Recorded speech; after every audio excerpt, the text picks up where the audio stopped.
Ladies and gents, we are back.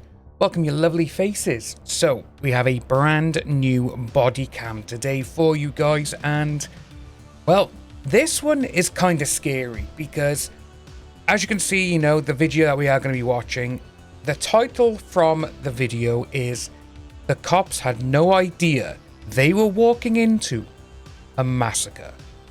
So I think we need to jump on into this straight away and see what is happening. Before we get started, make sure to like the video down below, subscribe to the channel, and click that notification bell for all future videos. Let's get into it.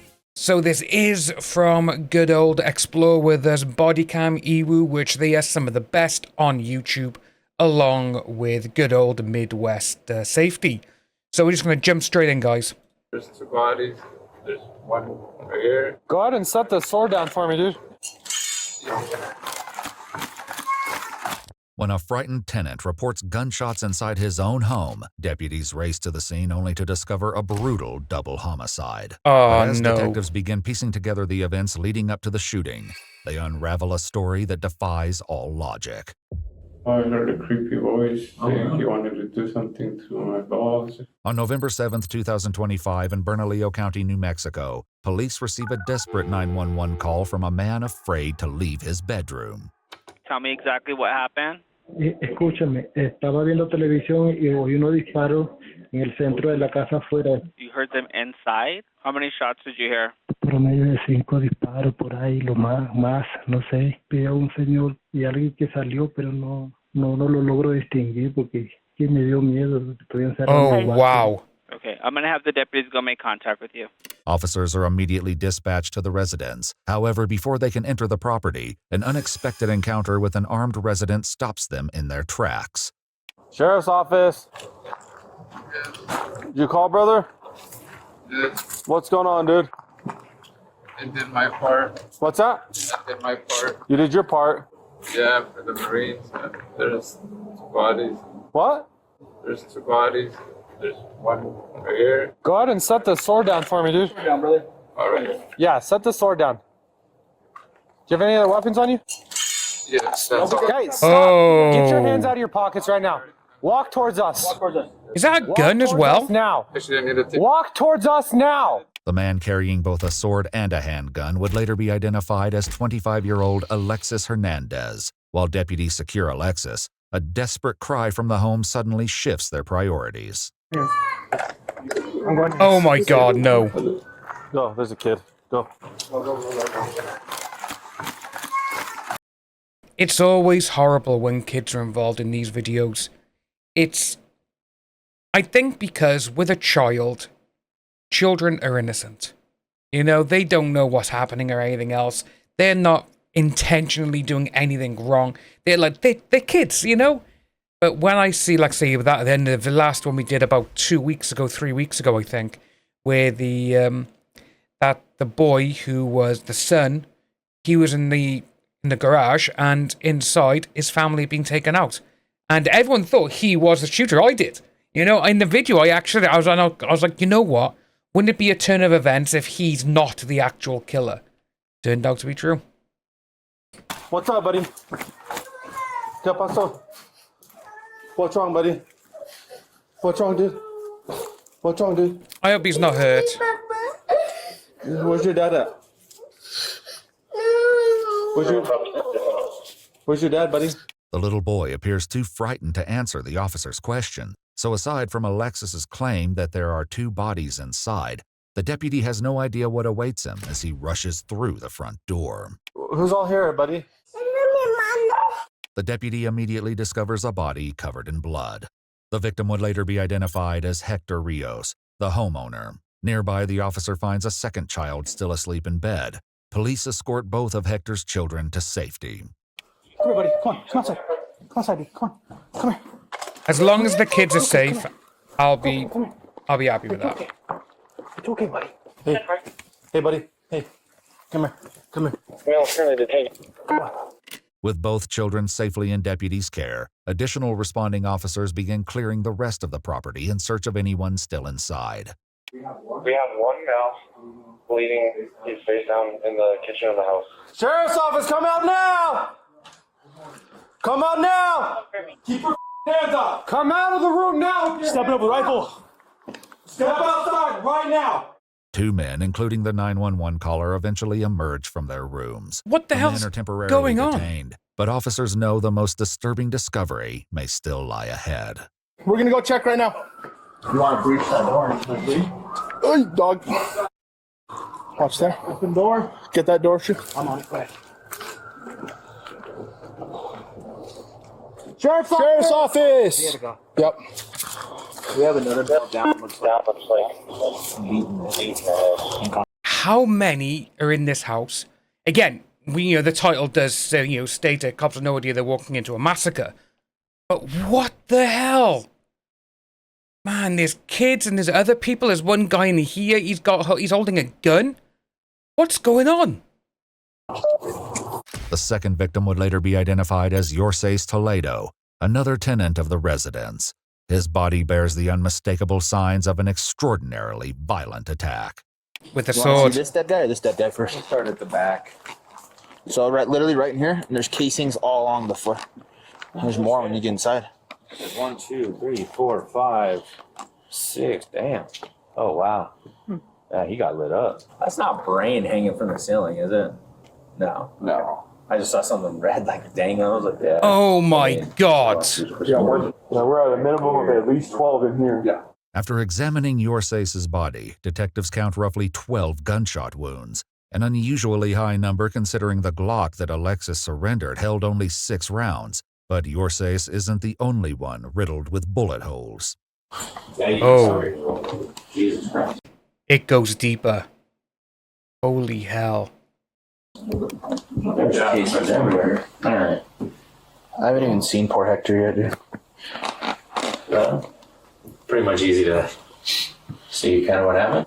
Despite the detective's optimistic statement, the investigation is far from over. After releasing both detained witnesses and taking the children to the station, the lead detective sits down with Alexis, hoping to gain insight into what led to the shooting.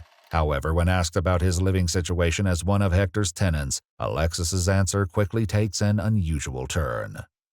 I heard that guy on the other side of the wall, like stalking me, and I don't know. Oh, no. Really? Okay. So, do you know who that guy is? Like a name? Like, do you know his name? Name's Hector Rios, but I thought I knew him. And Hector Rios? yeah. Okay. I don't think I really So the guy who owns the house. know him at all. Alexis would later state that he and Hector had always gotten along. He would even go as far as saying that he viewed Hector as a father. But just a few months before the shooting, a seemingly ordinary day would mark the beginning of a growing unease surrounding Hector. A few months ago, I started getting some signs at work that I might have been in trouble, like What do you mean? I stock a little shelf, so for people, and then the people grab that and then they put it in the box for the orders to be Okay. filled. And then it said window. And then I finally decided to check the windows. And I guess he started suspecting something. Though Alexis's concerns over Hector suspecting something began at work, they certainly wouldn't end there. If anything, they only worsened while he was at home. I think all the lights in that room are cameras. I think no. there's a camera. And then I checked the windows, and then I realized that those things are sealed shut. It's bulletproof. He has the keys to the door. I heard him, I don't know, through the wall, I heard a creepy voice saying he wanted to do something to my balls, and I don't know, it was just so scary. I can imagine. That would be scary. After what Alexis interpreted as a deeply personal threat, he left the residence hoping a visit with his parents would ease his fears. It would do quite the opposite. Poor I guy. talked to my mom about it, but she didn't really believe me. Obviously, he was going through a lot of mental issues with that. And again, with him just saying about being in work and, windows. He could have had a breakdown, and obviously some things just led to one another, and it's sad to see. Very sad to see. And she said that they knew him. Okay, But I don't Mom think knew they- Hector? Apparently, Okay. but I don't think they knew him at all. I started seeing a lot of signs, and the signs pointed out that I had to I had to end him or he was going to end me and my That's family. not good. Alexis struggles to explain what exactly the signs said, so rather than press him further, the detective redirects the conversation to what specifically led to the shooting. When I went to work and came back, he left me a message, like an encrypted message. It was a dead cockroach, and I remember that one time his son, he was afraid of cockroaches, and I told him not to be afraid. And to cockroaches, you gotta step on them. Mm-hmm. And so I figured out the message was that he was gonna kill him. Alexis would then leave his home, go to a gas station, buy a Marine Corps saber from an unknown seller, arm himself with a handgun, and prepare for the worst.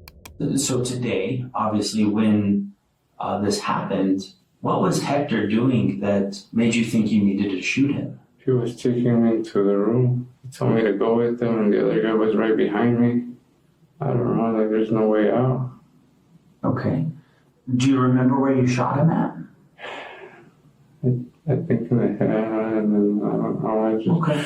So, the other guy, why did you shoot him? I'm pretty sure he was with Hector. I think they were going to get me. According to Alexis, the threat ended with those first shots. The shooting, however, would not. Like after the shooting? Did you go to your car at all?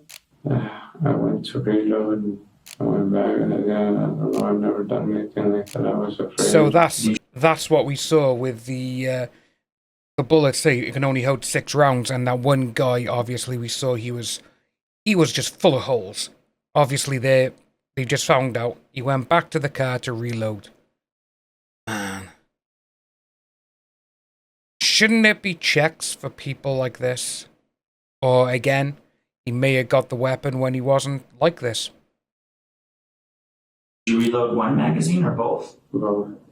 Alexis then went back inside to deliver a second volley of gunfire. According to an autopsy report, it was substantial. Hector Rios was shot 4 times in the head and 12 times in the body, while Yorces was shot once in the head, with the other 9 going to his body. After listening to Alexis's chilling claims, the detective would end the interview. On November 24, 2025, Alexis Nahara Hernandez was charged with 2 counts of first-degree murder, as well as 2 counts of recklessly caused child abuse. He pleaded not guilty to all charges. However, all criminal proceedings have been stayed while the court conducts an evaluation of whether Alexis is competent to stand trial. To access more of our content, including extras such as raw footage, actual case files, and unseen details. That is actually really quite insane.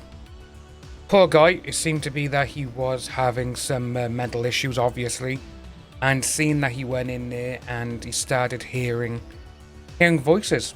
And when you say windows, he was checking the windows, and he realized the windows were sealed shut, and with him, it's suspecting obviously all the lights in the house with cameras and all this kind of stuff.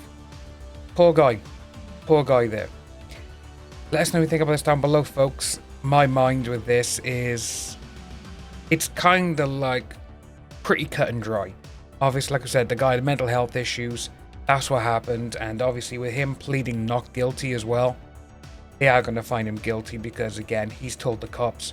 He went back, he reloaded, he went back in, and he unloaded a clip again. You know, it's that sort of thing. But guys, thanks enough for watching. As always, my name is Dan. Take care, like and subscribe, and I'll see you in the next video.